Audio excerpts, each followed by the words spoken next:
Quisiera referirme ahora a la grata memoria de Benito Juárez, ese gran indio serrano, mexicano, que con mucho orgullo realizó una asombrosa actividad política en beneficio de los mexicanos.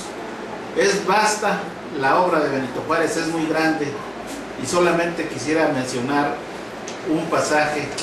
que tiene una gran trascendencia. Cuando él defendió, cuando él hizo todo lo posible, cuando se esforzó con ese gran equipo de hombres de la Reforma por sacar adelante la Constitución de 1857, que tiene el gran mérito de ser una carta fundamental que puso a México a la altura de los países modernos en el aspecto jurídico. Ni siquiera en los países de Europa se había establecido una carta magna tan congruente, tan coherente en cuanto a esos principios democráticos, republicanos, y que mira por los intereses de las comunidades como son los municipios, los estados y desde luego la nación entera. Esta carta, como sabemos, no se ha cumplido. Precisamente el régimen de don Porfirio Díaz la llevó en un sentido contrario y, como sabemos,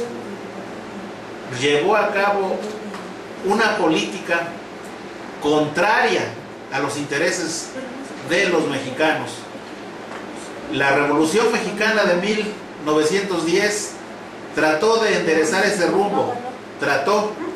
y todavía nosotros estamos en la gran discusión, en el gran debate que consiste en que los principios de esta Carta Magna, prácticamente la Constitución de 1910, es la misma que la de 1857, la juarista.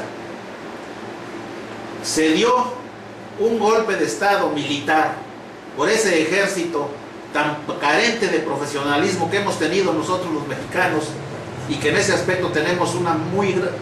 mala suerte. Fueron los militares los que sostuvieron al régimen tiránico de Porfirio Díaz. Fueron los militares, y uno de ellos, Zuloaga, el que dio el golpe de Estado, el cuartelazo, unido e instigado por agentes externos, sobre todo del Vaticano, unido con el clero mexicano, los que dieron el golpe en contra de la Constitución de 1857, y por eso Juárez se puso a la cabeza, siendo él ministro de la Suprema Corte, una cuestión insólita, porque es uno de los pocos acontecimientos brillantes que el Poder Judicial, en la acción de uno de sus miembros, como fue Benito Juárez, realizó en beneficio de México. Y ahí se desató, como sabemos, con esa acción de Benito Juárez de oponerse a los golpistas militares que traicionaron la Constitución y que lo llevaron a feliz éxito después de una guerra sangrienta que se conoce como la Guerra de los 3 años. Juárez, como sabemos, tuvo que salir del país, hizo un gran recorrido que lo llevó hasta Centroamérica, lo llevó a Cuba, lo llevó a Estados Unidos, en donde estuvo viviendo un tiempo en la ciudad de Nueva Orleans, y cuando se dieron las condiciones, Juárez asumió la presidencia de México de una manera real y defendió la Constitución con la política, con las armas de la razón, con las armas de los principios y con las armas de las fuerzas militares populares que lo apoyaron, que no el ejército, porque el ejército no apoyó ese constitucionalismo. Por eso es que tenemos que ser críticos y hacer esas observaciones. Fue el pueblo de México el que se colmó en apoyo e integrando esas fuerzas militares patrióticas, las que sacaron adelante esa gran Carta Magna, que es una de las más importantes que han habido en todo el mundo. Europa estuvo muy atenta de lo que estaba pasando, y hombres brillantísimos se regocijaron con esta lucha de Juárez. Cuando se llegó el momento de ese gran triunfo,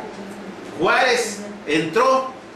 a la capital del país triunfante. Por eso es que es muy importante en este año en que se conmemoran los 200 años de la lucha independentista y los 100 años del inicio de la Revolución Mexicana, es muy importante rememorar estos acontecimientos, porque la historia es un proceso. Inicia la gran historia, la gran hazaña de México con la vida de esos grandes pueblos precolombinos, luego con la conquista y la colonia, con la independencia, con la reforma y con la revolución, y en estos momentos tenemos gobiernos que no están acatando los principios de la Constitución. Como sabemos, la Federación ha concentrado un poder inmenso que es el poder del pueblo, es el poder de la nación mexicana, es el poder de los estados del país, es el poder de las comunidades como son los municipios de Cimatlán de Álvarez y los más de 1000 municipios que existen en el país. Por eso es que es necesario que se ponga en práctica un gran movimiento, un gran esfuerzo nacional de las comunidades, de los municipios, del pueblo. Este tiene que ser un movimiento de las bases para arrebatarle a la Federación parte de ese gran poder que nos ha expropiado y que es el que lo ha llevado a tener este manejo desordenado de todo el país. Vemos en estos días cómo el país está ensangrentado materialmente, y los que están en el gobierno están clamando por la ayuda de potencias extranjeras nuevamente, como en el siglo XIX, cuando a estos elementos que no supieron gobernar a México en el siglo XIX, tuvieron que traer a elementos extranjeros incluso